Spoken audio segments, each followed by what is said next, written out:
네, 산자부 장관님, 네. 요즘 그 미중 무역 분쟁이나 또 일본의 경제 보복 등의 여파에 따라서 굉장히 힘든 시간 보내실 것 같습니다. 아무튼 고생 많으시고요. 최근에 그 한국 경제에 대해서 우리 대통령께서 경제가 어려움 속에서도 올바른 방향으로 잘 가고 있다. 그렇게 말씀하셨고요. 또 홍남기 우리 총리께서는 일자리가 굉장히 양호하다. 그리고 고용률은 역대 최고고 실업률은 통계 작성 이후에 최저다라고 말씀을 하셨습니다. 어떻게 동의를 하십니까? 그 경제에서 특히 제조업과 투자 부분에 있어서는 어려움이 있고 엄중한 상황입니다. 그러나 또 전체적인 그 변수 축에 있어도 본다면 그 저희들이 또 좋은 면도 같이 함께 있기 때문에 어두운 면과 좋은 면을 함께 고려해서 저희들이 그 그러니까 전체적으로는 경제가 대통령이나 총리께서 말씀하신 게 동의한다는 뜻입니까? 저희들이 그 세 가지의 그 발전 전략을 중심으로 해서 소득 성장 또 공정 고용률은 좋다고 생각하세요? 고용률이 뭐 지난달에 역대 최고라고 생각하십니까? 지난달에 수치로서 그렇게 전체적으로 나왔습니다. 고용률이 좋다고 생각하시는 거네요? 앞으로 이제 그런 수치가 지속되게끔 노력해야 된다고 생각합니다. 좋다는 뜻인가요? 그건 그렇게 좋은 아니고? 수치 나온 거를 지속적으로 유지할 수 있도록 노력해야 네. 된다고 생각합니다. 과연 민생 현장에서 고군분투하는 대한민국 국민들이 그 말에 동의를 할 수 있을까요? 굉장히 동의하기 힘들 겁니다. 정말 코미디 같은 경제 인식이라고 보고요. 제발 탁상에서 벗어나서 경제 현장, 국민들이 살아 숨쉬고 일하는 그 현장의 목소리에 귀를 좀 기울였으면 하는 그런 마음을 갖고 좀 질을 시작하겠습니다. 뭐 일맥상통하는 건데 지난해 기업 소득이 최근 8년 사이에 처음으로 기업 소득이 감소를 했습니다. OECD가 경제 성장률을 드디어 2.1%로 전망했고요. 국내 전문가들은 1% 경제 성장률을 전망하면서 굉장히 우려를 표명하고 있습니다. 해서 오늘 우리 경제 현주소 몇 가지 지표들을 짚어보겠습니다. 먼저 그 외국인 직접 투자 실적 한번 살펴보겠습니다. 2019년 표에 보시는 바와 같이 2019년 상반기 외국인 직접 투자 작년보다 반토막 수준입니다. 37%, 그러니까 신고 기준은 37% 감소했고요. 도착 기준은 45%가 감소했습니다. 신고 기준이라 함은 아시다시피 직접 투자하겠다고 신고하는 것이고 도착 기준이라는 것은 실제 투자한 금액입니다. 이렇게 45%나 감소를 했습니다. 그랬더니 정부에서 하는 말이 2018년이 좀 높았다. 그래서 상대적으로 낮은 거다. 그렇게 말씀하시면서 10년 평균 실적에 비하면 나쁘지 않다라고 말씀하셨거든요. 그래서 5년 평균 대비를 한번 살펴봤습니다. 5년 대비 보니까 5년 평균 대비해서도 신고액은 10% 감소했고요.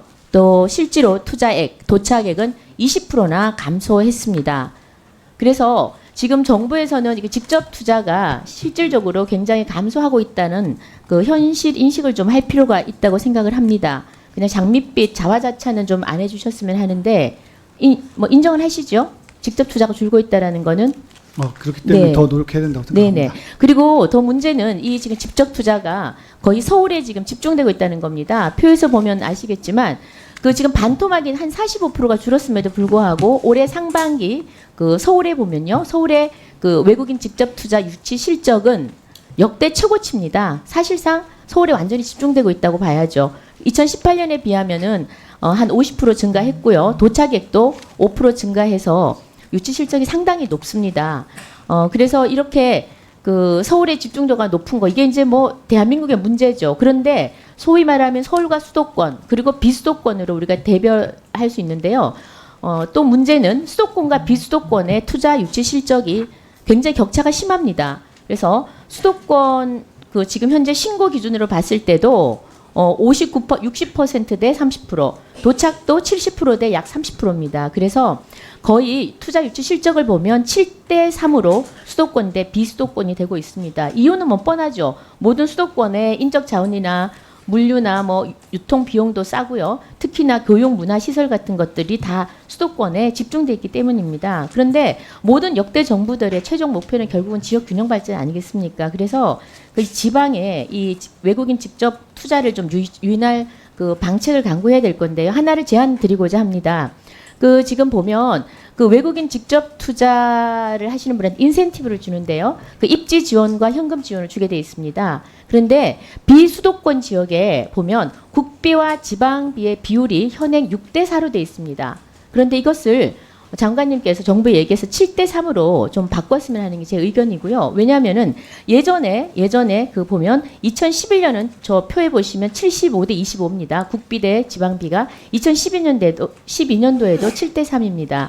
따라서 지금 6대 4보다는 이렇게 수도권으로 몰리니 7대 3으로 한번 바꿨으면 하는데 의향은 어떠신지요?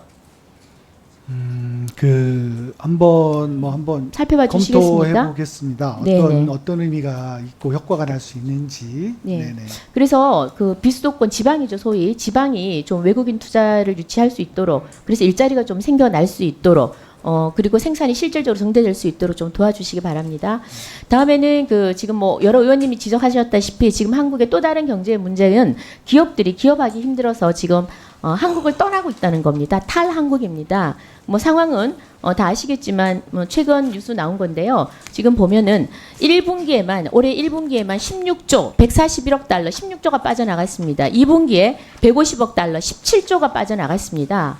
이렇게 빠져나간 이유는 뭐 정부에서는 어떤 변명을 하더라도 저는 노동시장의 경직성이나 기업 규제라고 봅니다. 이것도 심각하고요. 다음은 또 의원님들 지적하셨지만 유통기업입니다. 유통기업도 보면은 지금 미국에 비해서 미국이 무려 그 유통기업 수가 최근 5년을 보면 46배, 또 일자리 창출도 약 270배가 높습니다.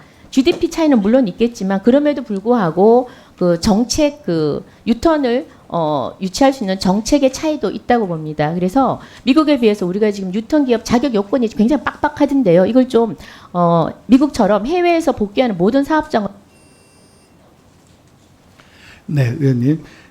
먼저 아까 우리 외국인 투자 유치 관련돼서 지금도 뭐 지방에 대해서 더 인센티브를 주고 있긴 한데 이제 그게 아직 부족해가지고 지금 수도권을 더 선호하고 있다는 그 지적이십니다. 그래서 과연 지방에 어떤 더 인센티브를 더 줄 수 있는 것이 있는지를 의원님이 주신 거를 포함을 해서 한번 더 검토해보겠다는 말씀을 먼저 올리고요. 그 다음에 우리 한국으로부터의 한국의 해외 투자가 이제 늘고 있고 유통기업이 적다는 말씀은 오전에 제가 또 의원님 질문에 이미 답변 드린 바가 있는데요.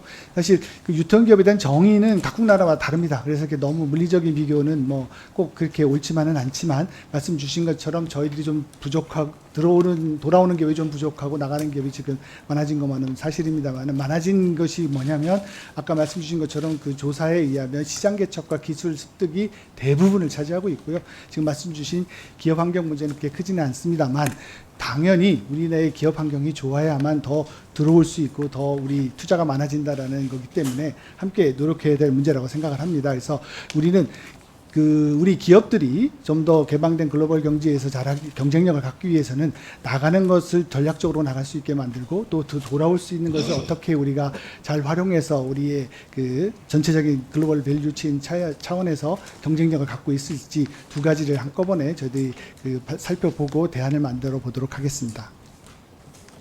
네. 다음은 존경하는 최인호 의원 질의해 주시기 바랍니다.